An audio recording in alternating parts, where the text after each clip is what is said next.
guess the best intro is just like natural conversation that you slowly fade in because it makes it seem more welcoming. And that's gonna be our intro. Is just us talking about how we're gonna have a normal conversation beforehand, and then just fading that in with the video slowly, as in it just feels like you've always been there. Good tea. We should recommend alcohol first. I feel like we recommended the lemon sake last time. Yeah, since the entire started with that. Yeah, which I still think is one of the best alcoholic beverages I've ever had in my life. So obviously it's better than Bailey's. It's so much better than Bailey's.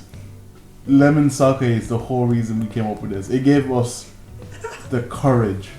So I'm here with Brendan and me, JJ, and I'm here with our producer, Caden. And and what was the cider you got us? It was lemon cider. I can grab the can if you want me to. Probably should have been in the fridge. Probably. Is it not cold enough? Do you want me to just put the mugs in the fridge and we get our producer to grab them later? It'll be fine. Cloudy lemon cider, wasn't it, from Lidl? Yeah. It is to try to get to that. We have a theme of. That is nice. Let's try to get to that lemon sake nirvana we experienced. Alright, after alcohol is consumed. So the game we're talking about today is Thief-Free Deadly Shadows, which is one that you recommended. It came out in 2004. Was on a heavy modified Unreal Engine 2. Which surprised me because I didn't realize it was on that engine. No, I'm just gonna stop recording. Actually, I think we just better visuals of gameplay over. Yeah. Fuck the recording. Yeah, you don't want to see us. No, I don't want to see you guys either. I want to actually remain mysterious for the longest time. Of course, I knew we can just find JJ on campus. You can, but then you also have to ask what I look like, and anybody who gets that question is going to be very concerned. For you mostly. When we find out that if you want to find Mars, you go to the airport and ask for him. That's true. If you ever want to find a guy called Morris, go to Shannon Airport and just ask. They're more than willing to help. They'll actually run to get him if you just ask. My guess is the same with you and Gamers Dev. They'll probably be like, "Are you here to assassinate him?" And if you answer yes, they'll probably then show you the way. They go, yes, popularity will skyrocket up. Yeah, I'll come up with the hardest picture of all time after surviving my assassination attempt. Which one? Look, I've already survived 3. We're gonna keep pushing. Oh, so you're doing a Castro. I think I made a video on another channel about the history of Grenada, which was a country that went communist while still being in the thing, and I actually had an assassination attempt at Castro in the video. It's just on YouTube, you can find it, where he's just talking about his ally Grenada in the Caribbean, and then he gets shot, and he looks so bored. He looks so bored being shot. Yeah, what, 700 or so assassination yeah, something attempts? like that. Anyway, we're here to talk about Thief-Free. Or not Thief-Free, just Thief the Dark Age. Which... No, Dark Age is the second one. Oh yes, not the Dark Age. Deadly Shadows. Yes. But it's not officially called Thief-Free, which is an interesting term. I think that goes into the greater story of it not being made by Looking Glass. And this is very much its own reboot sequel. That's not reboot because it ties in very heavily with the story. Very heavily with the 2 previous games. Like, that's one thing I loved about it. In the first game, your enemy is the tree people, essentially. The folks that want nature to run rampant. You defeat that, of course, and then second game, it's the opposite. It's the people who think machinery should run rampant and all hail the machine god. Yeah, quite literally. Yeah. It goes quite religious with their... And you can actually kind of see themes of that popping up in other later series like Deus Ex, Yes. Human Revolution, and Mankind Divided, those themes pop by. Well, interesting you mentioned those games because Deus Ex, I think was made by Eidos, right? Which is the publisher and basically creator of this game as well. So it all ties back together. With the turn of the new millennium and the implosion of these types of games. But yeah, and I love that in this world now, in the third one, they're just factions. You piss both of them off naturally, but you can work with them. They're just there. They're not there like in the world still. It's a transactional relationship.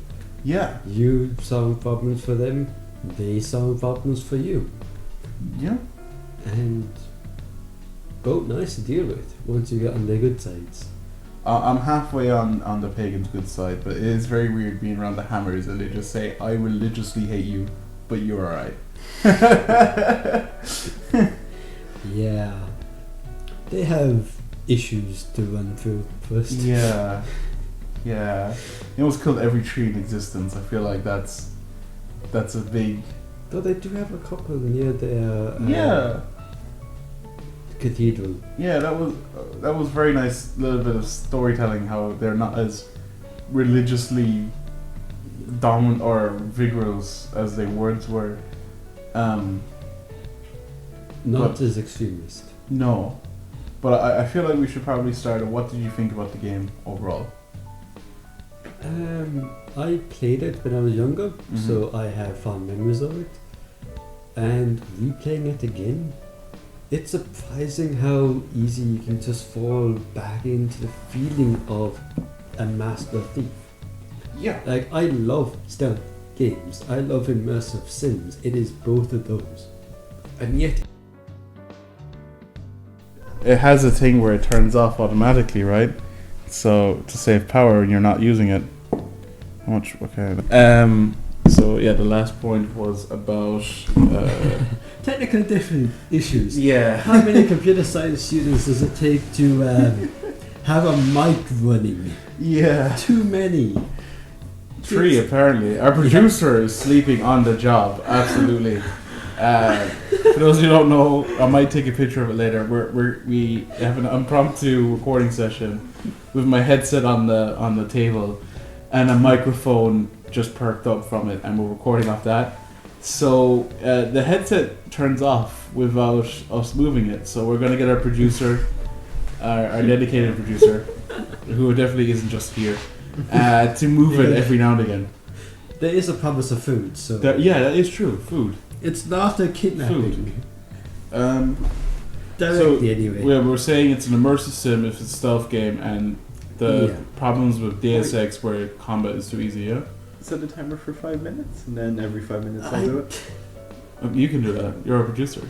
Cool. As long as there's not every 5 minutes there's a ringing noise. There won't be a ringing noise. Okay, that's good. So, I'll scream. That's perfect. That's perfect. So yeah, I've played Thief when I was younger, all of them, including the fourth one. I'm not sure if it exists, or The it's just a fourth one- fever dream. The fourth one we get to as a what if you made the worst Thief game possible. Yeah, but in other immersive sims that give you the option of stealth, such as Deus Ex or Dishonored. Even Far Cry later games. Yeah, even in Far Cry very much so. It's actually amazing how much bled into series like that. But if you get discovered, you can easily, relatively so, defeat a horde of opponents who come at you. Like literally an entire army of folks run at you and you can kill them all. But Thief, if one guard sees you, you're in a tough spot. If 2 guards sees you, you're dead. Yeah. So the combined buffing, empowerment of stealth and the disempowerment of combat does drive you into the thief mindset of do not get caught. If you get caught, run. Scurry Have like a escape mouse. plans ready. Like know how to get out. Have routes planned. It is get you so deeply into the mindset. And I think it's so refreshing. I think that was the main reason why I was initially hesitant. 'Cause it is a lot to switch your brain to that kind of mode of you're hiding like a mouse. It is not Metal Gear Solid 5. You're hiding like a mouse. You're not Batman either. You are just a thief. A good thief. A really good thief. But I love that half the reason why he like does this is just to pay rent. Yeah. Like at every moment you get told like, oh, you're just a guy who's really good at sneaking around. You're not like a superhero. The only magical thing about you is an eye that zooms in slightly. That's a mechanical eye, not Yeah, a exactly. magical one. It's just an eye. It's just basically a magnifying glass built into your head. Yeah, and that's because your eye was ripped out in the first game. Yeah. By the woodsy gods.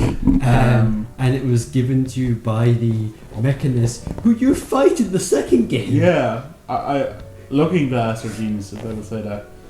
To create Thief and also what was the other game? It got remade recently. System Shock. Geniuses. But yeah, you're very squishy at combat, yeah. which encourages you to not be in combat. It encourages you to look for alternative routes. Yeah. And to really plan. We can get back to mods in a bit, but yeah. When you got through the tutorial, right? Yeah. You got through the castle. Yeah. And then you were stopped going to the new quarter, the docks. What's the docks of the old quarter? The Stone. Was it the one where you had guards in front of it? Yeah, Stone Market. Stone Market, yeah. And the lady there. What did you do there? What I did is the game crashed when I was sneaking by them. So what I did is I stood up on a ledge and shot them with broadhead arrows, and then just stabbed the lady to death out of my rage of not being able to do anything. Okay, there are two other routes that are really interesting to talk about here. Okay. One is when you're facing them, on the left is like a box that you can get on and a canopy you can go on, and then there is a rooftop, well, not really rooftop, just a ledge You can go above them. that you can literally go above them. What can draw you there is, did you see the gas arrow, the gem kind of thing above them there? Did not know, but next time I play it, I'll definitely see Yeah, it. Because they also respawn for me, and I feel like that's something we'll get into. Yeah. It's bugs. Oh, that's good. So that's one route. Mm-hmm. And it's an interesting route because it gets you to see that in games like Horizon Zero Dawn, you get shown the like paint on the cliff face of where you can climb. You don't get that here. You ever seen Dying Light 2? No, I haven't. Yellow paint is... My God, if it wasn't for yellow paint, the whole society would fall apart. Because yellow paint tells you exactly what ledges to go on, what air ducts you could fly off. It has everything. Whereas in this game, you have to figure that out as you go along. I'll tell you an example. I've literally played less than half an hour before this. Is that the mansion to find the sort of ancient tablet, the mission I was just in. I got to the front door and I just bought the climbing gloves, and I decided to just climb above the front entrance instead of knocking out the guard and sneaking into the first door. And there was just like a little air duct in there, and I got perfectly into their bedroom already. And there was no light up there saying, hey, this is the way to go. I was just like, oh, this is a flat piece. Let me see if I can find a window to jump in on top of the roof. And it was just something Same there. level. When you're coming up to it, did you see the small tower there? And a guy with a candle out that would draw your attention to it? Not necessarily. Because that was there. Like a guy comes out with a torch and it lights up that section a bit. You can climb that tower with those gloves. And go over that way as well. That NPC never comes out onto the outside area again. It's only there to draw your attention to it. I feel like this is a great example of how these small little details really make games like these. But anyway, back to where we were talking about before, where you killed 2 guys. Three. 3. Well, one's just 2 guys, defenses. 1 woman, Yeah. all NPCs. So, where she goes after talking to them is into the guardhouse behind. You can get into the guardhouse easy enough because there's like a little tunnel in there. Yeah. If you go in and you steal either 1 or 2 of the coin pouches, when they come in to collect the money, if you stole 1, the first guy comes in, collects his and goes back out. Fine. Second guy comes in and goes, "Where's my money?" "You stiffed me," and then kills her. I had that happen one time, and I was actually confused why, because they all, for some reason, there's a bug, they always respawn, and I always fuck with them in different ways. And one of the times I decided to just go into the guardhouse and just rob everything, and then I just was like, "Oh, she's dead." Like one time I was like, and that makes so much sense now. Yeah. It's so funny. It's a game that rewards patience and observation. Yeah, I think that's one of its biggest strengths. Just for the record, I absolutely love this game, but I was not an early adopter, put it that way. It took me a while to break into it. Mostly because I'm the exact opposite of a stuff game mindset. I like... Far Cry. Specifically Far Cry 2. You can stealth in Far Cry 2, but once you're in combat, it's dog eat dog. Very intense, very visceral. Not less deadly. 2 people in Far Cry 2 can fuck you up ridiculously quickly, but it's... But you can hard. also fuck them up. Yeah, it's that stalker difficulty curve where the more damage you do, the more damage they do. Where Thief is the complete opposite. You do not do that much damage to kill someone quickly. You when can you're seen, them. Everything leads back to rewarding stealth, which I really like about Thief. It's the sole focus and the design made it really interesting. Thank you, producer. Thank you. And it really leads to, I think, a very unique gaming experience, and I feel like that probably you should experience at some point one of the Thief games. Not the 4th. Not the 4th. Or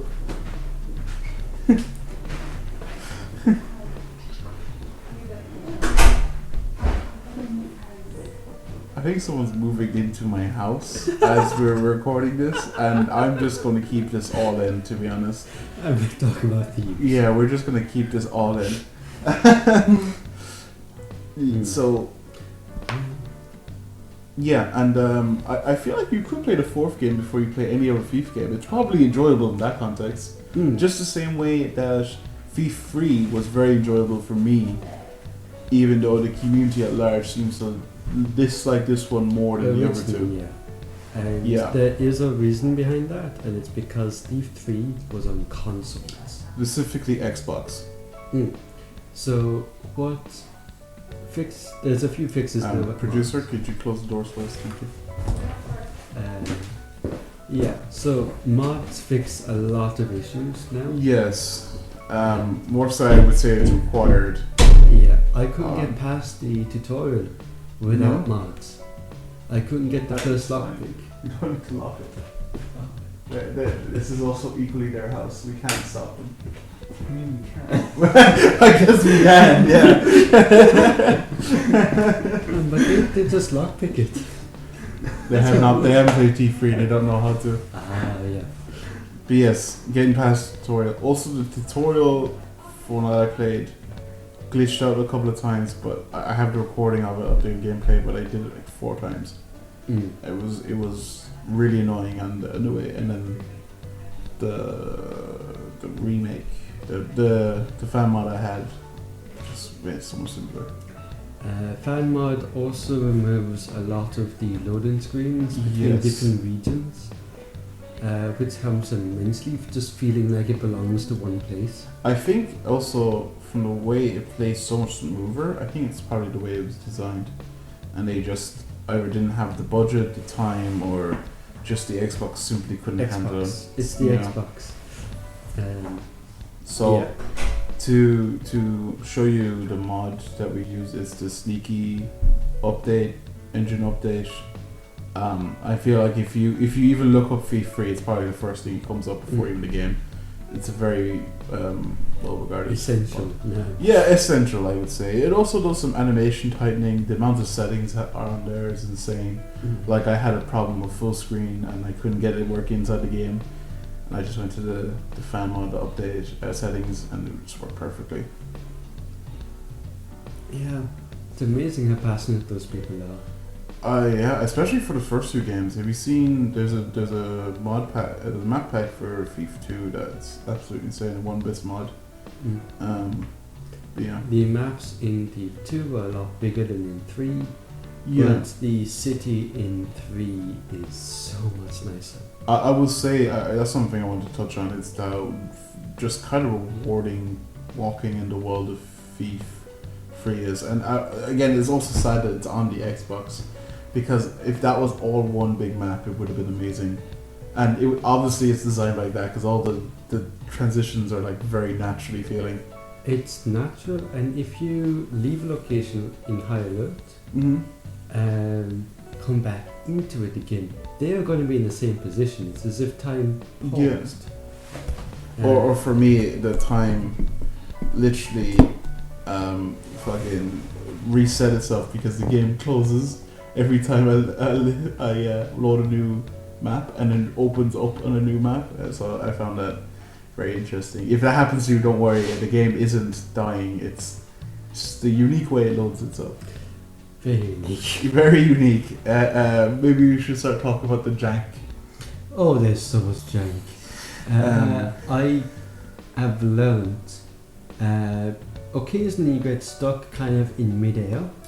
Yeah. And the way to solve that is you go to find a body and you just roll over the body, essentially. Just step over the body. I had it where I was stuck in vaulting animation and then I had tank controls. It was like I was on ice.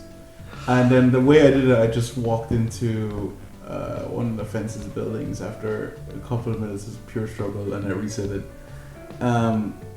Yeah, it's very janky, and it's also to do with the new way movement's done because it is completely third person. It's all animation based, which I think is one of the big reasons that people don't like it. Yeah, I think other than it being a diff change, I can see why it's not as precise, but I really enjoyed it. I still really enjoyed the movement and the really good third. I played the game mostly in third person. I'm playing mostly in first person. I know it's quite unique. I just really enjoyed seeing the animations in a way. Even though first person is usually more immersive, I got really immersed in just physically seeing my character sneak like a mouse around it and just like very slowly move it. I think objectively first person is more tense. Oh, it is. But I still quite liked third person. Because you lose the peripheral vision. Yeah. And you have to rely a lot more on sound. Yes. Which is something that it does well. I think sound and lighting it does immensely well. It still knows what makes a thief game a thief game. Yeah. Because you can hear things echoing. The different materials on the ground have different sound profiles. That's so very you annoying when I know went to the someone's docks. walking toward you or far away, you know what they're working on. But vice versa as well. If you walk on hard metal, they're going to hear that way easier. Yeah, if you run on a hard Oh metal, it's lord. gonna echo like Oh mad. lord. I have so much videos of me going to the boats and the docks and just keep running because I'm just alert everyone by simply breathing. But now I have the gloves, it should be a lot easier. Yeah, they take you up, but you still have to wait for everything to cool down. One actually interesting thing about the sound is the moss owl. Have you used the moss owl much? I've started to use it a lot more.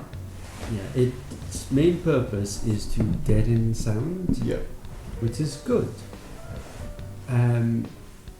Did you know that if you fire a moss owl on the ground, it creates the patch as you would expect, And then if you fire a water arrow, Oh, it gets bigger. does it? It grows. I thought, It interacts with the water arrow. I gotta try that soon. Yeah, you can make a far bigger area. I think I remember hearing that in the Overfleet games, maybe. But yeah, those again small little details. I know this is made by Looking Glass, but a lot of Looking Glass staff came over for this game.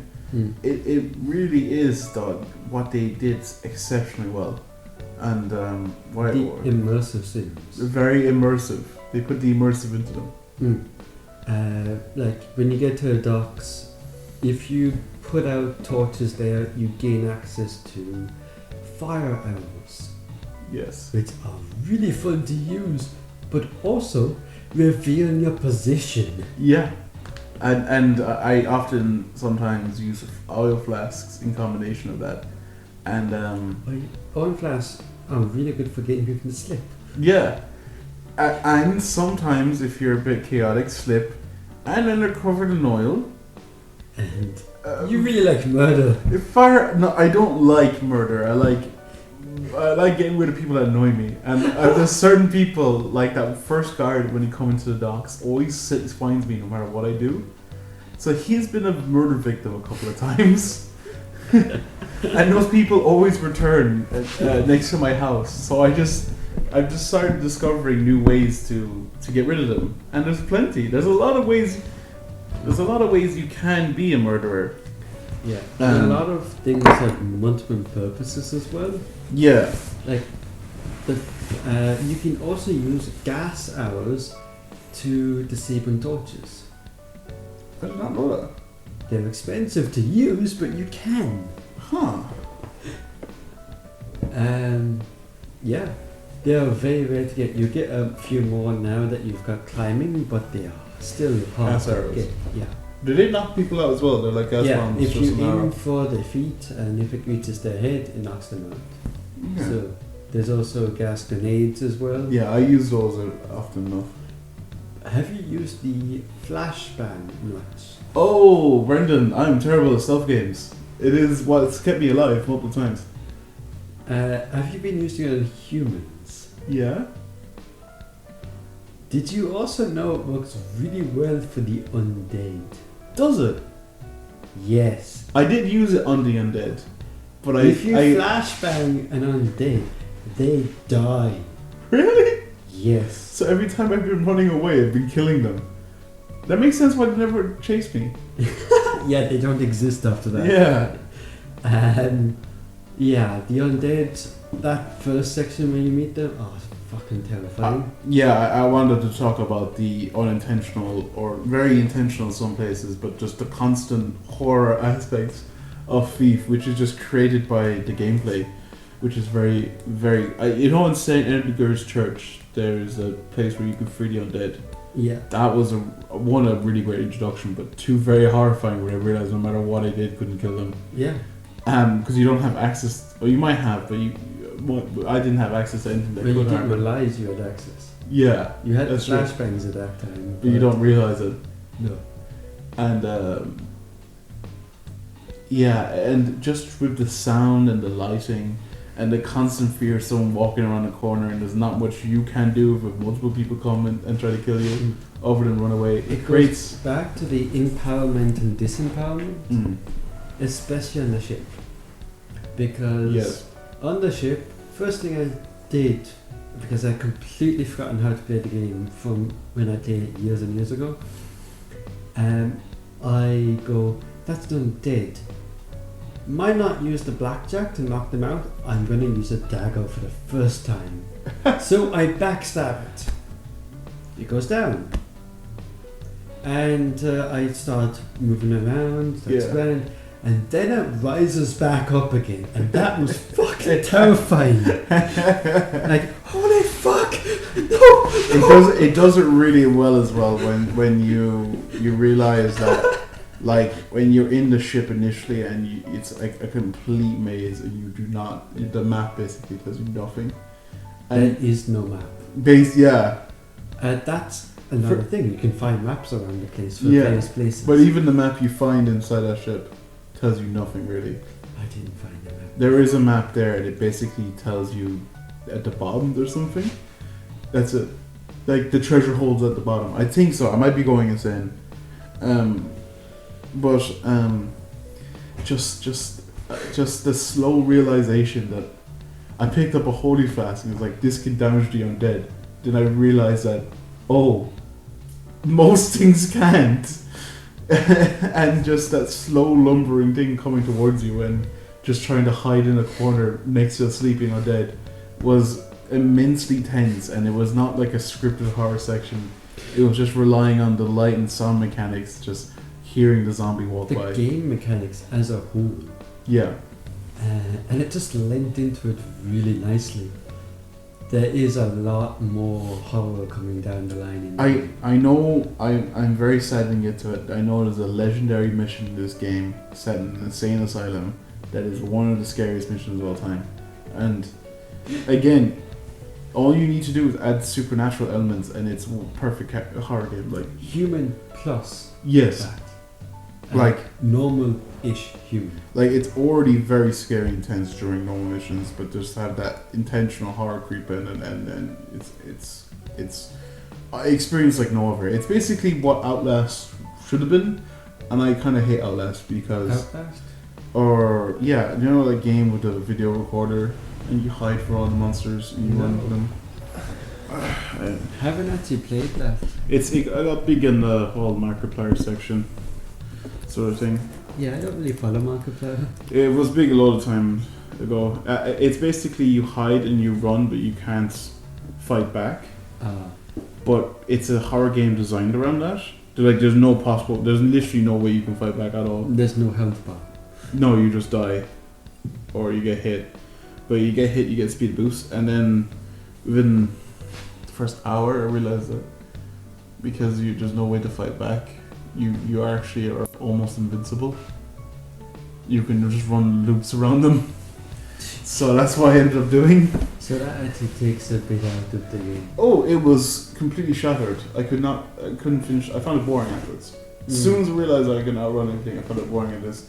I can't outrun everything, but I still need to go and grab and stuff this. I'm forced to go through it. Like, technically you can run past every guard, but you can't stay and sneak and steal everything you need to. Like, you have quotas to meet. It's exactly. actually like Lethal Company that way. Yes. You have quotas you to meet. need to make rent. You literally are doing this 90% just to make a rent. Yeah. Other thing. Did you break into the rooms in your apartment building? I broke into the one that specifically said landlord. Did you break into them again and again and again? No, I only broke into them once. Okay, because that security guard, Yeah. I think his name is Bob. If you break into too many rooms there, he will get fired. I love those small little details in these games. Like, I really miss. I think we move on to this point. I don't think there's anything out like now that's like it in any way, shape, or form. No, really? No. The fact that it felt fresh going into a It felt 20-year-old so fresh. game. Yeah, I think that's half the reason why I like going through and playing these games, because they feel so fresh. Because these are like everything. The game industry right now feels the opposite. It feels we're like trying to do stuff that's already been done before, and I can't think of a single game that solely depowers the player so much in open combat that it forces you to stuff. Even Metal Gear Solid 5, I killed so many people in that game. Like, I had to restrain myself, and that's like the only thing coming to my mind right now. Maybe Lethal Company.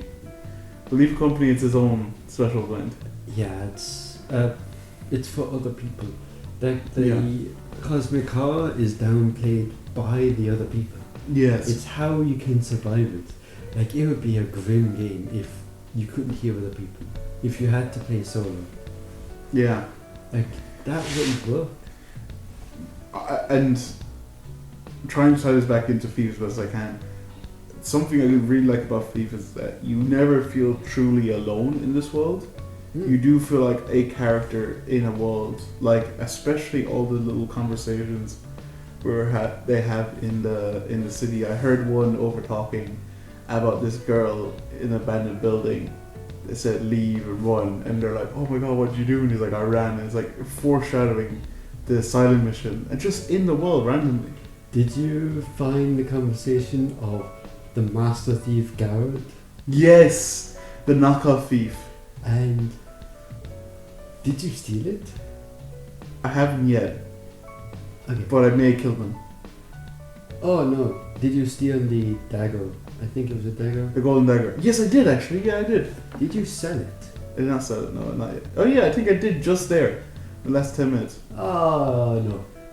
Did you? Because if you actually listen to what they say, You can go back and sell it to him. no, you put it in the box outside the Hammerite building, Oh. and you come back the next day, and there's double the money that you get from selling it. Ah. But that again, it rewards you for being patient and Oh, listening. that is actually great. I wish I'd done that now. Completely You forgot have about that. infinite saves. That is true. I do. I think we get back to this. Quick saving is a thing that happens in this game, but it's very unreliable. It's made my game crash a number of times. And if you are willing to play this, I feel like with the sneaky update, it's actually very easy to run. Just be careful. Do a stalker. Like whenever I play stalker, have quick save to your mouse buttons. I normally go into the save menu and save there. That's what I ended up doing for this. I usually like quick saving, so I'm not, to hold my feet to the fire bit. But now I just save, hard save all the time, and it works out grand. Mm. And on a side note, if you didn't have that and you had checkpoints like Far Cry 1, it would be such more of an infuriating game. Oh yeah. Because I've had it a couple of times where I go out to blackjack someone and they like move slightly, or something has caused it to disrupt, and I hit them and they just look at me like ha ha ha. Because you have to get that right. Yeah. If you get them from the side, no. It has to be from the back. I don't know if it exists in first person, but in third person there's a little animation that plays when you're directly. I think it's in there in first person too, where you move your hand back, and it's just I don't think that existed in the first two games, but it's very nice to have some indicator like that, and it's another small detail that works. But yeah, the jank is noticeable.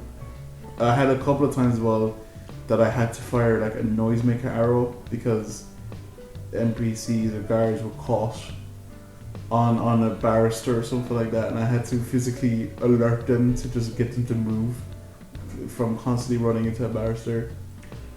I had an interesting case of, do you know the jeweler's workshop? Yes. You know, the first night you go there, there's the two thugs interrogating the jeweler there. Mm-hmm. If you disturb them, they will go and leave him alive. And yeah, that happened. But they kind of went into a murder rage and started like murdering everyone, including every guard and civilian that kept spawning near them. Really? Yeah, there were bodies piled high. It was hilarious. And I don't know why these two didn't die. But damn, the bodies were piling high. I don't even know if this is just because it's old or is it just was in the game, but I kind of see it with like nostalgia goggles, and I kind of really appreciate some of the jank when I see it. And it feels way more heartwarming and real than a lot of just very polished games. I think part of it is that it's fairly, at most times, not too intrusive. Yeah. Like, it's not game breaking. No. It is. Oh, that's funny. It's a game.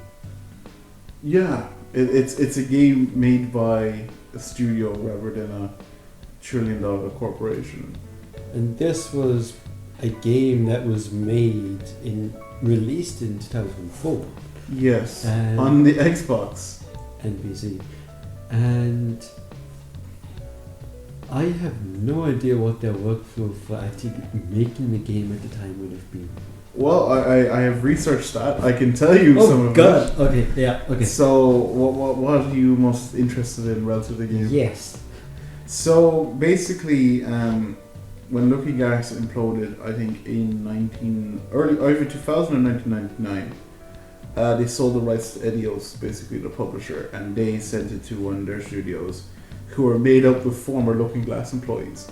So, and obviously new. So basically, it was that, and they were all just kind of stunned that Looking Glass imploded suddenly, because I think Thief 2 was released not even a couple of years before. I kind of saw something recently, like Hi-Fi Rush. Yes. Yeah, it's very much a Hi-Fi Rush situation. But imagine Hi-Fi Rush made some of the best games in this genre before that. Because they made Evil Within 1 and 2 and then Hi-Fi Rush. So they didn't have as much legacy as Looking Glass, which was like revolutionary for their time. And still are copied to this day. I mean, Weird West is a Looking Glass game disguised. But basically, they just set out to make another Thief game on a new engine, very much designed for consoles, and then just kept working from there for a lot of old Thief 1 and 2 ideas kind of going into it.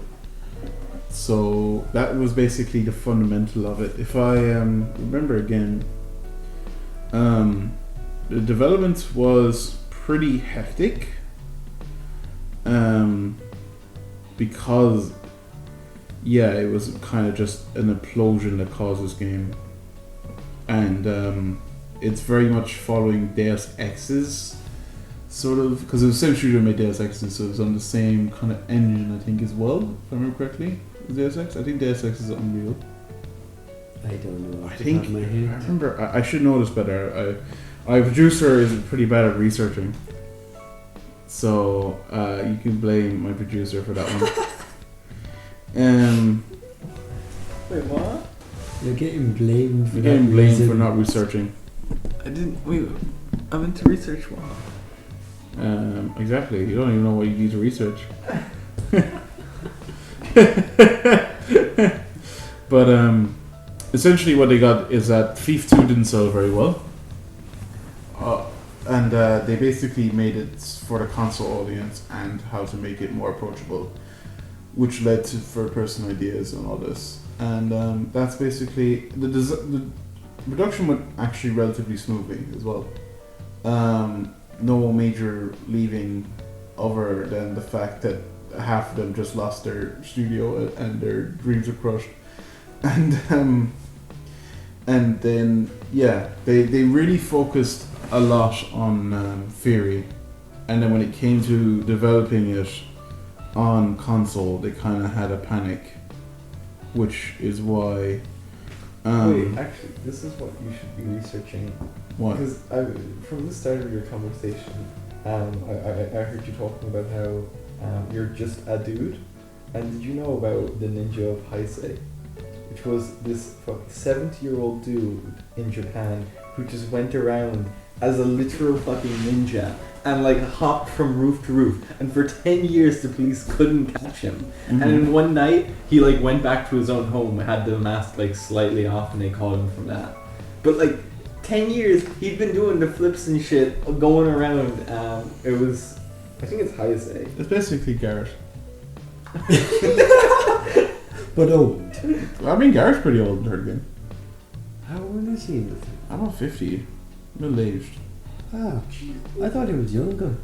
40s. Maybe 40s, maybe, yeah. What is it doing? It's been a while since the first game. It's been like 10 years. Anyway, so yeah, they very much had the console go, because of why they looked to Splinter Cell as inspiration, which you can tell by the third person stealthing action. And very much, I don't know, the philosophy was different. More Ubisoft, if I would say so. But prime Ubisoft. Splinter Cell Ubisoft. Not today Ubisoft. So the interesting ideas Ubisoft. Yeah, the Eidos team, or I can't remember the actual studio name. I think it's like Blue so I don't know, Edios basically, team had some experience developing on console, and they basically helped a lot with that, but it was still a challenge to get it on console working smoothly. On the original Xbox, known for being a hell to develop on. Yeah, and that's why levels were cut to bits. Mm-hmm.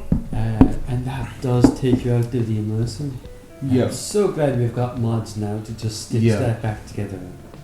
Yeah. The decision to go on console was controversial, but at the same time, sales for Tfue and the fact that matters. the fact they're It doesn't Looking Glass matter encoded if from it's not selling that much. top kinda. tier if the studio collapses. Basically, the story of Looking Glass and Edios too. Pretty much, because they made Deus Ex, which was the most expensive game at the time, and then basically couldn't recoup the cost ever. So yeah, that was basically the development history of FIFA 3. It's a very interesting one because it's picking up it's trying to continue on a franchise despite everything else changing around it. And for being like the third different child in a different studio, I think it carries on really well. It takes new ideas, it changes things up a tad, and is that power? Yeah, power. Producer, can you go around my laptop charger? Thank you, producer. Thank you, unpaid intern. It's just like GameStop. Yeah, basically. This is how we make video games. I go do it. So yeah, when you switch things up, you can get good, fresh ideas in. Yeah.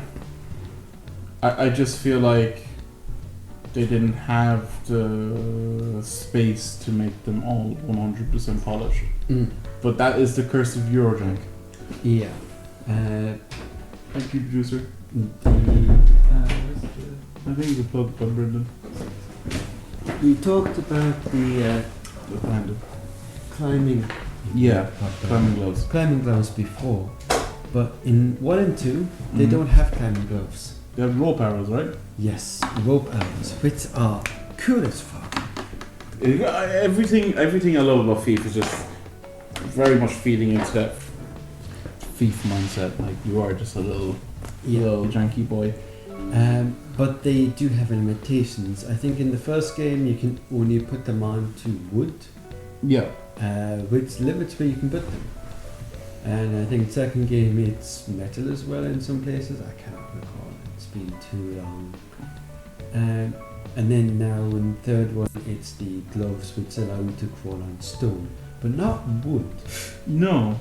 So Which you think would be what the gloves would crawl on, just like spikes. But I'm not complaining.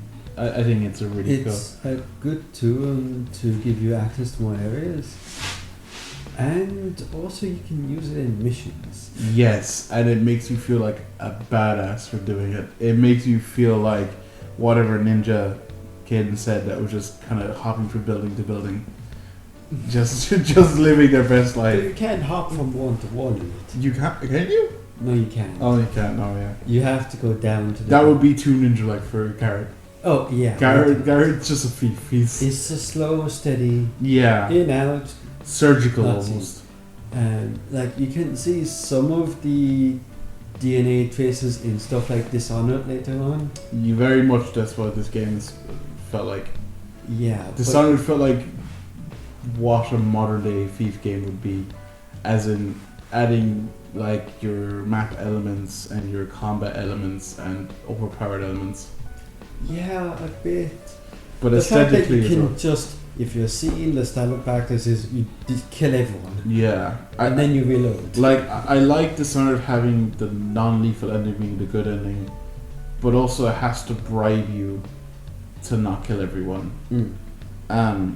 Also aesthetically though, I feel like it's very close to Thief, Dishonored. Maybe we go into that now, that the sort of the views and the legacy of this game, and I think we should start off with the views at the time. Game and series. Series. It's both. Yeah, I like with Far Cry, it's kind of almost impossible to handle the two. But in Far Cry, the fact that you can have each game has its own different feeling and they inspire different things. At least the first 3. Yeah. Again, I'm still working on that video. It turned out to be a long video. Look forward to that soon. Me going insane about how Far Cry 1 literally matters nothing to the Far Cry series, yet matters everything, and it just kind of is both. But Thief 3 at the time, I wouldn't say review bombed. Yeah, it was not liked because maps were smaller. Yes. Because of Xbox. The loading screen limitations because of Xbox. The third person view. Because of Xbox. Controlled a lot better in third person. I think it's third person by default in console. Yeah. I think so. I can imagine so because it helps a lot third person. But yeah, I'd imagine if you're playing on a TV, you don't have headphones on, so stereo sound works less well. Yeah, I didn't even think about that actually. But as the interview I read and I'll put all these links into the comment below, not the description because that ruined the whole premiere. Like last time, I don't. YouTube's very funny like that. But it was an interview about Thief 3 and they did say that, that this was very much made for the medium console gamer and the medium PC gamer, so not the extremes either. So I could very much see that helping develop the very, very good sound coming out of very, very shitty TV speakers at the time. I would say it's very much better regarded on console than it is PC. I could very much understand that. Probably because it's their first taste, Yeah. and PC knew what they lost. Yeah, and PC. The first 2 Thief games I think are some of the best games of all time, regarded as anyway. And Thief 3 not being that good would always seem terrible in comparison. But I still think it's an amazing game. But standalone, it's a good game. Yeah, I think it's an amazing game. I think I was looking at scores 5, 6 on more PC oriented ones, 7, 8 on more console oriented magazines at the time. And that's a time when at reviews were actually the full scale of yes. 1 to 10. Yes. Not the 7 out of 10 IGN. That's when IGN wrote in a magazine. We're good. I still think IGN has promise. It's just, it's way too individualistic now. But that's a whole different discussion. We might do an episode on just the game and media industry. Not even talk about it again. Yeah, the death of it. But the legacy I think Thief has is both widely felt and hardly replicated, I would say. Aspects of it. Yeah. The disempowerment part, not so much. No, I think post Halo, post Call of Duty, empowering the player has been a the go-to too. Yeah. And to sort of, I don't know, it's come to when you play these mid 2000 games, a lot of the depowerment of the player makes them so special. Far Cry 2, again, the best game of all time. Does that a lot. Fear, also the best game of all time. Does that quite well. The entire Metro series. Metro is an excellent case for that. Stalker, before that, great. Almost all of these are Euro-based as well. Eurojank is amazing. I feel like Eurojank needs to be celebrated more. The kind of Eurojank directly corresponds to the kind of the society. Possibly, and this is more meta, because Europe didn't need a hero, didn't need a savior, whereas America has been in wars again and again and again, and needs recruits. That may be true. We can get to the different reasons. We'll actually do an episode soon on just the death of gaming media. I feel like that could be great. There's a lot of topics in there. Yeah, but as Thief, I guess it goes on to inspire every kind of stealth mechanic you find in open world games. It's just the amount of details have not been replicated, I don't think, over immersive sims. They originally had plans to have NPCs being able to detect your shadow So if your shadow was out behind the cover, they would have been able to see. But those were cancelled and scrapped. Yeah. That would have made it bonkers hard in some places. And it kind of goes for the story of Fee Free, where the original team wants to make a very ambitious Fee Free, and Elias was like, "Look, guys, you didn't sell enough for FIFA 2. We're gonna make this sort of console version." But I gotta say that even though it's the console quote unquote dumbed down version, it's still an amazing. I really enjoyed this game. And there are low reasons why Garrett is so hard to see. It is trading as a keeper. Yeah. Keepers are one of the factions in the game. They're the only faction at that point that hasn't had a major conflict.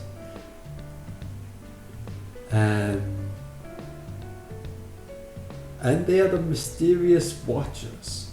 They are the people who watch, record and interpret, but don't interact with. Almost like the entire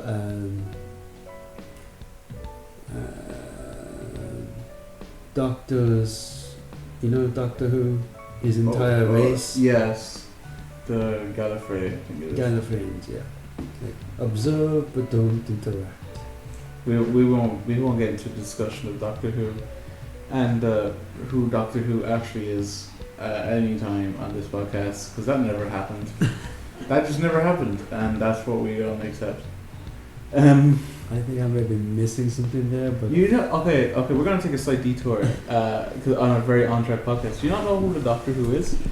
I have seen that there's two now. No, what happens like in the latest run, the shittest run before David Tennant came back. Basically, what happened is that the Doctor Who is a child who has regenerative powers, and the Gallifreyans kidnapped her and forced her to like siphon her blood, basically, and she's basically like a Ephro being who's just really lonely, actually. You know the whole mystery of Doctor Who? It's got replaced by someone be like, "I'm here, your friend. You're no longer alone." Very sad. And they kind of had to give a reason to have more generations than everyone else. I guess, but wasn't really a good one. It doesn't sound too bad on paper, but watching the episode was infuriating. I have not got to that point. Oh, I haven't watched Pop in a while. Just wait until you see. The Decline of Doctor Who could also be another episode. I would have to catch up though. I would have to catch up too because I stopped watching. The last one I saw was the really angry Doctor, Scottish guy. Matt, something? No. The Scottish guy? Yeah. He was on a show about politics before. That was political humor, and I can't stop thinking about that show, or that he's just cosplaying. Anyway, so how do you think he holds up to other games at the time? You know, we mentioned Far Cry 2004. It was this sort of nebulous time before Call of Duty set what games were. I honestly don't know too much. When did Assassin's Creed come out? 2008. So before Assassin's Creed. Yeah, so Assassin's Creed, very different style of stealth game, one that I have strong opinions on.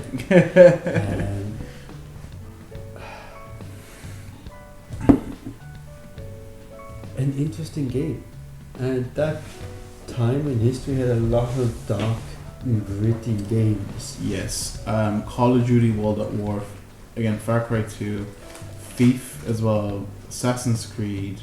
When did Silent Hill come out? Silent Hill 2 is... 1 is 99, I think. 2's early 2000s. Our producer is very much disturbing our podcast by trying to charge something. Their phone, okay. Very professional. Yeah, that's alright. You want me to move the one on the... sure. But yeah, when did Silent Hill 2 come out? Forgot they're remaking it. 99 is the first game. And then Because what? Oh, first, that's it's a too remake.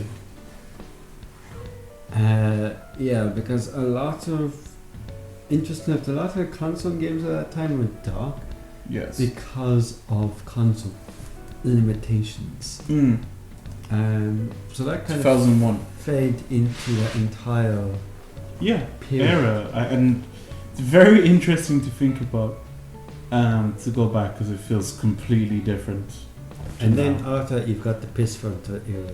The piss filter era,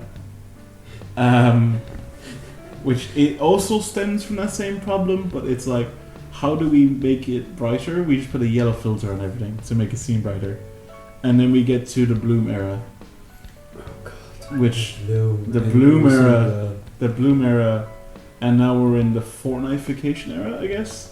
The saturation era? Because everything's become more saturated, if you notice. Yeah, things are Even a lot Call of more Duty. vibrant. Yeah, even Call of Duty has the saturation up high. So now we're in the saturation era. So, well, I don't know. We'll go back to the dark era. I think very, very fitting for Thief to be in the dark era. So yeah, any outright negatives you have with the game that we haven't covered right now? Or just any improvements you would make overall? Not too many. I am playing on a normal difficulty. I'm the same, yeah. I'm not going hardcore at all. I tried that. It was not meant. It was not meant for me. Yeah, it's a tough game. It forces patience upon you. UI is actually nice enough. I quite enjoyed it. I do feel like maybe a weapon wheel or something like that, changing between gadgets, was kind of annoying. The weapons you hold in your hand would work fine, just the gadgets. Well, maybe because I'm a bit of a casual. Overall, there's not too much. No, Well, it helps that we have the mod. that's the thing. Yeah, fan mods make it better. I would say tightening up of the animations, maybe locking it to third or first person. First person animations are quite good Okay. because you don't see much.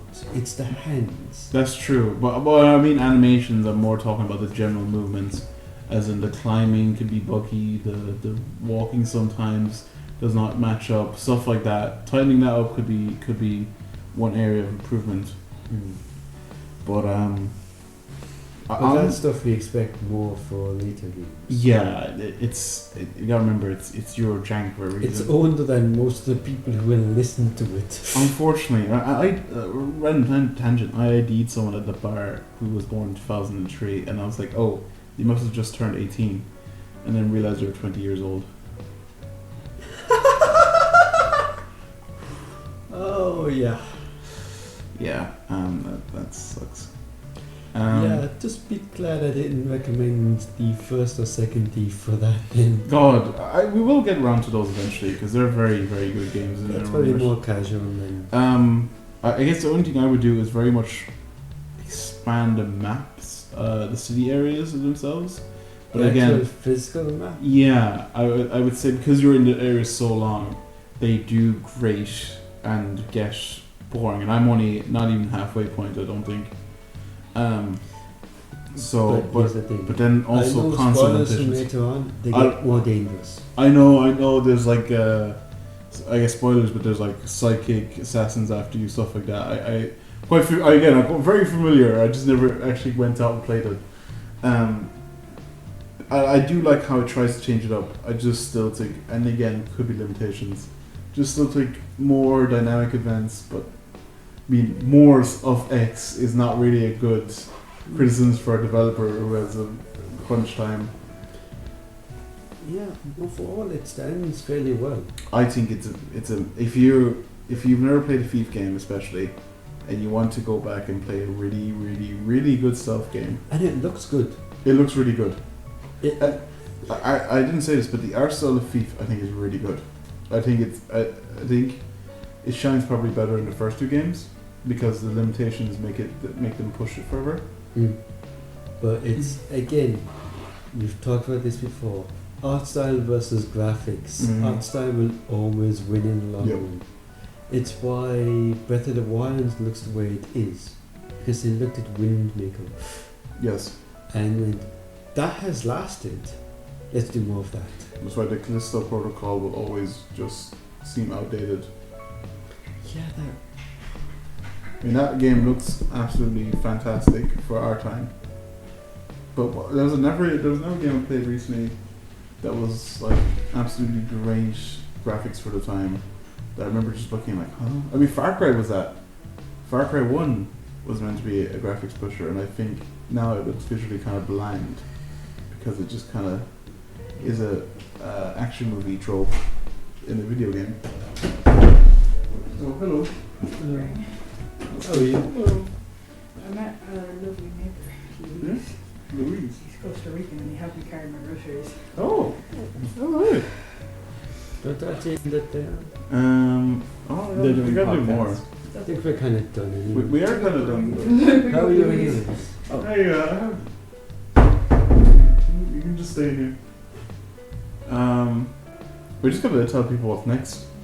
Do you wanna come in? Oh. Oh yes! Did you not grab your games yesterday? Oh. No. No. Okay. Well, we have to leave soon anyways. But yes, I think that was everything we wanted to say on Fee Free. I will not cut any of this out. Yeah, I think that's everything I wanted to say. I would say definitely recommend from me easily, who've never played it before. Very much go and try it. And I get to recommend the next alcohol and also the game. Step it up. Yeah, I'm more excited for the alcohol, to be honest. But the next game is the absolute classic Total War Shogun 2. And This has been in my Steam inventory for I have no idea how long it is there. And it is a game, finally, that we can actually play together. Their online multiplayer still works when I tried it a couple of years ago. It's peer-to-peer, it's 2 players only. You can create your own character for it, it's hilarious and it's great. And a Total War Shogun 2, if you've never played it, I think it's the best Total War game that's not Warhammer. It's very simple, but ridiculously fun. And a clear goal, a time period that's very interesting, and it's absolutely amazing. But the reason why I thought of it, and I've sent you a video, me stuffing around made me feel like all the failed Shinobi animations in the game. And we're gonna watch it live, and just watch along with us. Well, as long as you can anyway. Yeah. So if you see the video, it's by Borasian, Total War Shogun 2 Total War Ninja Fail Compilations. If you just look that I up. thought it was the first thing and No. realised it don't have ad block. Make it And, full screen as well. What's sorry? Make it front screen as well. Yeah. And if you're going to watch it along, we're gonna play it in 1, 2, 3. 我が軍を上回っておりますが、心配はご無用。我らの兵は攻撃に備え、陣を整えております。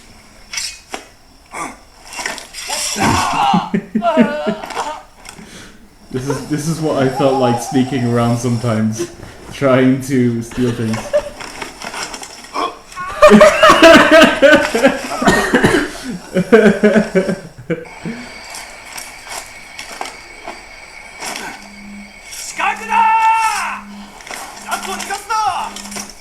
Outnumbered.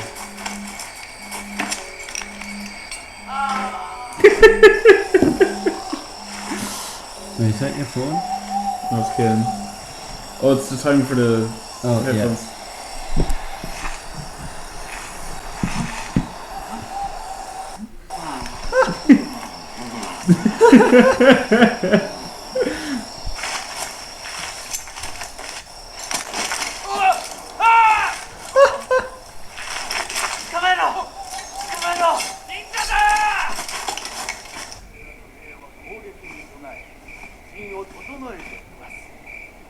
殿のお許しあらば。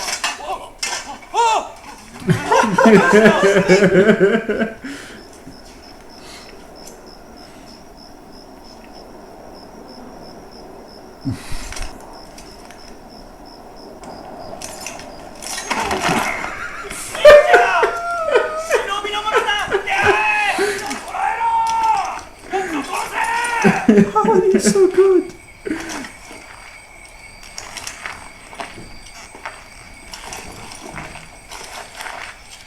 And I think this, if this doesn't sell you on the game, I don't think nothing else will.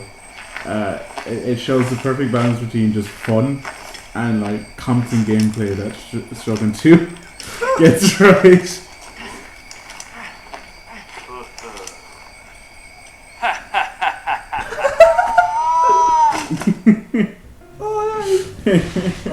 Unfortunately, if you want to replicate themselves in game, it only works in single player. But I would recommend it highly, and that will be on next episode. As price wise, it's £10 on Steam.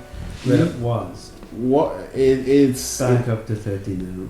Is it? No. It was €3. I think it's a tenner usually. It's just old. Wait, can you just bring it up? Because yeah. I think Caden was mentioning that it was up expensive. It's also on third party.